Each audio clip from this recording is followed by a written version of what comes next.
Сайн байцгаана уу? Та бүхэндээ энэ сайхан өдрийн мэндийг хүргэе. Өнөөдөр бид маш чухал үнэхээр чухал зүйлийн талаар ярилцах болно.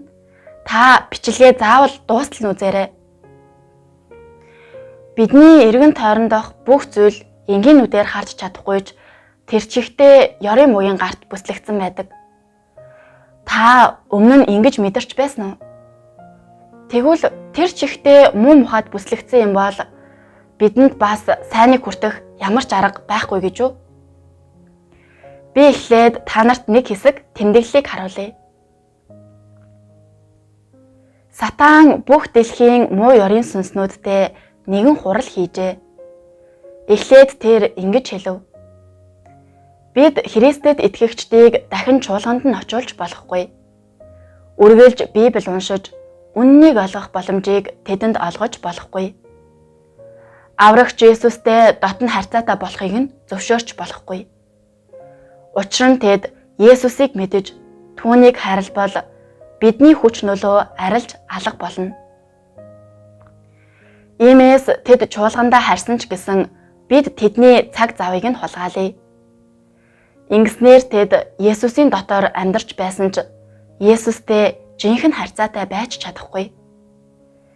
Энэ бол миний өнөөдөр хурал хийж байгаагийн зорилго юм. Тэр үргэлжлүүлэн тэдний аврагчтай хандах анхаарлыг нь сарниулж, тэднийг бүх цагаараа Есүстэй бодиттой харилцах харилцаагүй болгож орхих гэв. Тэгэхэд нэг муу ёрын сүнс нь тэгвэл бид яаж хийх ёстой вэ гэж хашгирав. Сатан хариуд нь тэднийг амьтаа нь огт хамаагүй зүйлсээр завгүй байлаг. Химжээшгүй арга зайлаар тэдний оюун санааг дүүрэг гэв. Тэр ахиад ингэж хэлв. Тэднийг уруу татаж тасралтгүй барагдуул, тасралтгүй зээлүүл. Эхнэрүүдийг нь урт цагаар ажиллах ажилд оруулж, нөхрүүдийг нь 7 хоногийн турш өдөр бүр дор хаяж 10-аас 12 цагаар ажиллуул. Ингэснээр тэд амьдралаас таашаал авах боломжгүй болж өөр хүүхдүүдтэйгээ хамт байж чадахгүй болно. Тэгж байж л тэдний гэр бүл нь удахгүй суурьж тэд дарамтай талах газаргүй болно. Тэдний оюун санаанд нь хүчтэй сэтгэл төг. Ингэснээр тэд Бурхны намуухан дууг сонсож чадахгүй болно. Тэднийг хаа очсон ч хамаагүй үргэлж радио юм уу аудио төхөөрөмжөө хасааж Бурханд итгэх итгэлтэй огт хамаагүй дуу эсвэл нэвтрүүлэг сонсуулахаар уруу тат. Тэдний гэрт нь байгаа зурагт DVD тоглуулагч компьютер зэргийг ашиглан тасралтгүй дуу чимээ гарга. Үүгээр үл барам тэдний эргэн тойронд байгаа ресторан, дэлгүүр гэх мэт газруудыг ашиглан Бурханд итгэх итгэлтэй холбоогүй дуу тоглуул. Ингэснээр тэдний тарих толгой битүүрч Бурхантай холбогдох холбоо нь тасрах болно. Тэдний ажлын ширээг бүх төрлийн сонин сэтгүүлээр дүүрэг. Тэдний тархийг 24 цагийн турш няцлахын тулд бүх төрлийн мэдээллийг ашигла. Төрөл бүрийн сурталчилгааны самбараар тэдний анхаарлыг тат. Тэдний шуудангийн хайрцаг, имэйл эсвэл гудамжаар явж байхад нь төрөл бүрийн хэрэггүй зар сурталчилгааны хуудас, сонин мэдээ, хямдралтай купон, бүтээгдэхүүнийг туршиж хэрэглэх сурталчилгаа гэх мэтийн үйл ажиллагааны зүйлсээр дүүргэж тэднийг үгтэл нь үзүүлж, үгтэл нь хэрэглүүл. Үдсгэлэнтэй гоолыг сайхан биетэй загвар өмсөгч дөөр тэдний сэтгүүл зурагтыг дүүрэг. Ингэснээр нөхрөөд нь бусад эмэгтэйчүүдэд татагдан сонирхол төрж өөрсдийн эхнэртэй сэтгэл ханамжгүй байх болно. Эхнэрүүдийг нь ажил ихтэй хэд завгүй болтол нь ажиллуул. Ингэснээр тэд толгой нь өвдөж нөхрөө хайрлаж халамжлах сэтгэлгүй болно.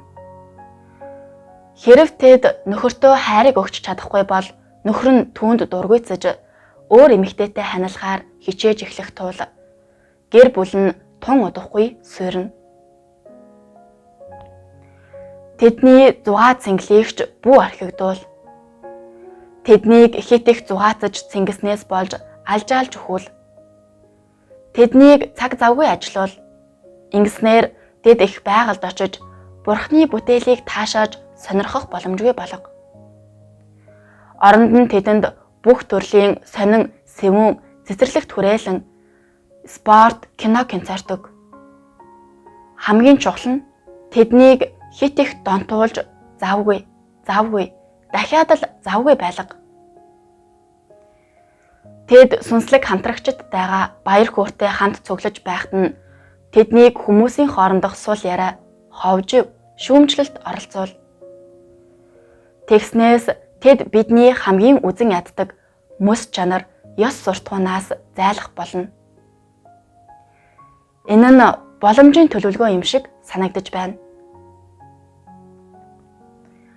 Хурлын дараа муу ёрын сүнснүүд аль хэдийн урам зоригтойгоор ажиллаж эхэлсэн бөгөөд дэлхийн өнцөг булан бүрдэх хүмүүсийг завгүй ажилуулж тэднийг юу хийж байгаагаа бүр мэдэхгүй болтол нь яаруулж байна.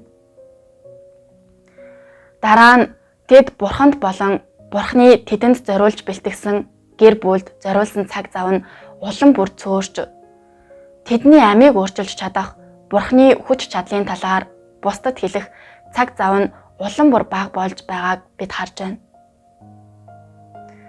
Сатааны төлөвлөгөө үнэхээр амжилтанд хүрч чадах уу?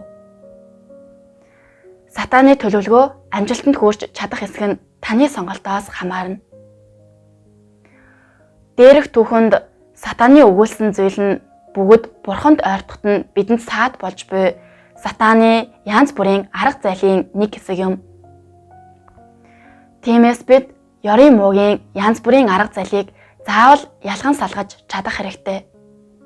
Эс бөгөөс бид сатаанд боолчлогдсон амьдарч бурхны авралыг авах боломжоо алдах болно.